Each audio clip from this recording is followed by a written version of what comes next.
Hello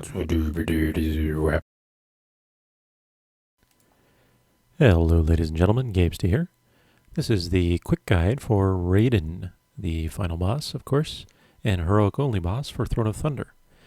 And if you want the full guide with a lot more detail, click on the annotation there. So let's get started. For your raid composition, you'll want 1 or 2 tanks and 2 to 3 healers. Your tank in particular is important because Raiden will use a Fatal Strike ability very frequently, every 10 seconds in the first phase.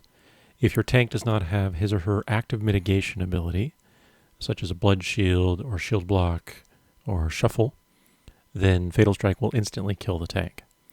For this reason, monk tanks in particular are exceptionally strong tanks for this encounter, and because they can effectively have 100% uptime on their active mitigation for that ability. You also can 2-tank, but the second tank will never tank the boss. They'll simply tank one of the adds. So for that reason, I strongly recommend a 1-tank setup. For healing, you have a little more option here. 2 and 3 heals both work just fine. We're using 2 heals here. And if you go with 3 healers, it will stabilize things a lot in the final phase for a trade-off in a little bit less DPS in the first and final phase, of course. So the primary mechanic on this encounter is the duality between Anima and Vita. And throughout the first phase, essentially, you will always have Raiden active in either his Anima or Vita stance. This is determined by which orb of the 2 orb types, Anima or Vita, he last absorbed and therefore entered that stance. If he absorbs an orb that matches the stance he's already in, he will not change stances and nothing will effectively happen. But if he absorbs an opposite orb and changes into the new stance, he will use one of his abilities that happens when he changes. So when Raiden enters the Vita stance, he will use an AE that does 600,000 damage to the raid. So when he's entering Vita, you need to use a cooldown of some sort, either a personal and or a raid cooldown. We opted to use a single personal for everybody, along with an aura mastery from a paladin.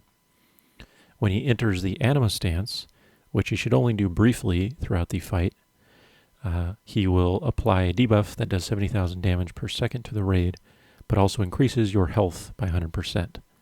However, the entire strategy for this encounter revolves around never keeping him in the Anima stance. You're always in the Vita stance. And for this reason, you can ignore the majority of the Anima abilities. The first ability for the Vita stance is Crackling Stalker, and this is an add that will spawn in a random location around the room. It should be picked up by your tank or your off tank if you're 2-tanking this. If you do use 2 tanks, try to keep it away from the raid at least 30 yards, and this will force it to never hit anyone else in the raid except the tank with its chain lightning attack. However, if you 1-tank it, as you see here, just pick it up with your raiden tank, and once it's in position, use silences or stuns to prevent it from casting as much as possible.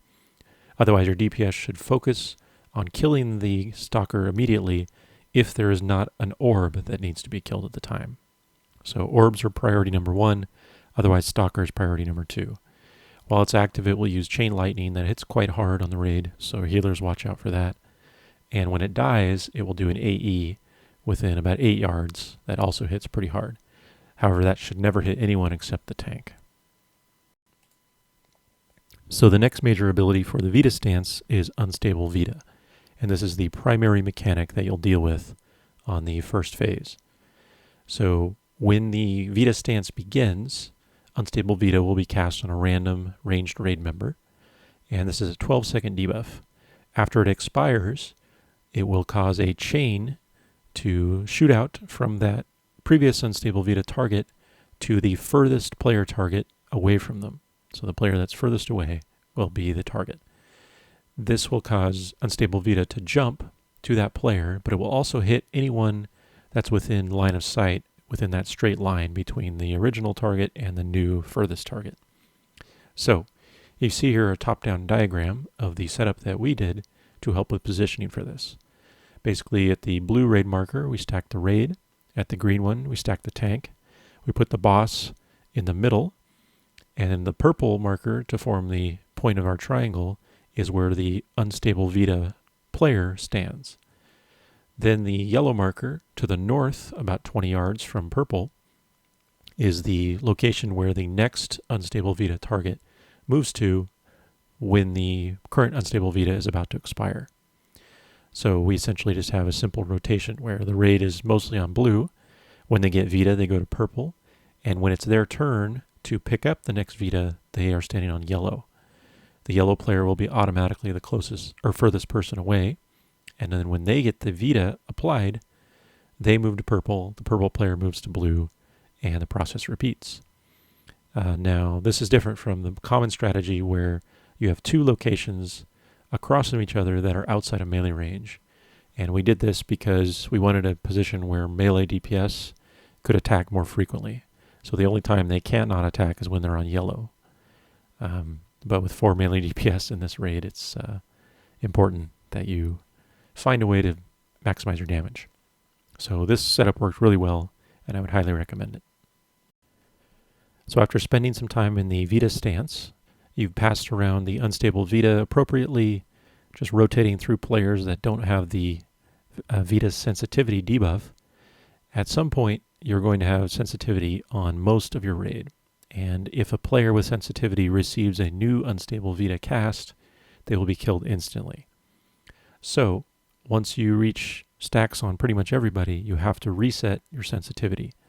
You do this by forcing the boss to absorb a red Anima orb slightly before he then absorbs the blue Vita orb. So here you can see on the 4th spawn, the boss has moved slightly toward the red Anima spawn. He absorbs that red one first, then he absorbs the Vita blue one shortly after. So for a brief, very brief moment, we step into the Anima phase, or stance, but then we're immediately back into the Vita stance. And having done that, it resets our stacks. We no longer have sensitivity, and now we can proceed with the process once again. So because of the timing of how often unstable Vita goes out, you'll have to reset the stacks on the 4th and 7th set of orbs respectively. So on the top left you can see the full chart if you want more information. But essentially 1, 2, and 3 you kill the Anima orb, use a raid or personal cooldown on the 1st because that's when he'll enter Vita. On the 4th you don't kill anything, you reset by moving him closer to the red. Again, use a raid cooldown, then kill Anima on 5 and 6, reset on 7, kill Anima on 8 and 9, and then by 10, if you happen to get a 10th, you're going to have to kill the Anima, but that's not really ideal. You should have him be to 40% by then. So once you reach 40%, you start phase 2, and this is mechanically very different than the first phase. The main thing is that you don't have to deal with the Vita mechanics anymore. So as soon as this phase starts, your entire raid is free to stack up behind the boss. You'll get Ruin cast very frequently, every 2 seconds, which does massive AE damage on the raid. And this is effectively your DPS burn and healing cooldown rotation phase. Throughout this, he no longer uses Fatal Strike on the tank, so your tank should be happy about that. And he will spawn corrupted orbs one at a time from around the room. The order that they spawn is random, but they have different mechanics. So if you kill a corrupted Vita, it will chain lightning the raid, which is very bad, so you never want to do that. If you let a Vita be absorbed, it increases the damage that Raiden does by 10% for the remainder of the fight. So it's sort of a soft enrage mechanic. And for the corrupted Anima, the red ones, if you kill it, it causes an AE to hit everyone within 8 yards of the orb when it died, and that's split among all targets. And it starts at it does 1,000,000 damage. So you need to have a rotation of players with very strong personal cooldowns, like 90% plus reductions, that can be in range of that. Because if no one's in range, it will wipe your raid. If you let a corrupted Anima be absorbed and you don't kill it, it will heal Raiden for 10% of his current health. So if he's at 20%, it'll heal him for effectively 2% of his health. It's not actually that much healing, to be honest. And in hindsight, If I'd known about our DPS and our logs prior to doing this fight, we would have just ignored all the orbs and let him heal that little bit, because you'll lose quite a bit of damage swapping to kill the Anima orbs anyway. So that's it, really. It's mostly about your healing and rotating your raid cooldowns.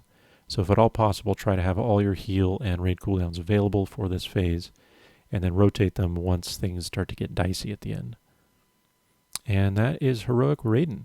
He's quite simple.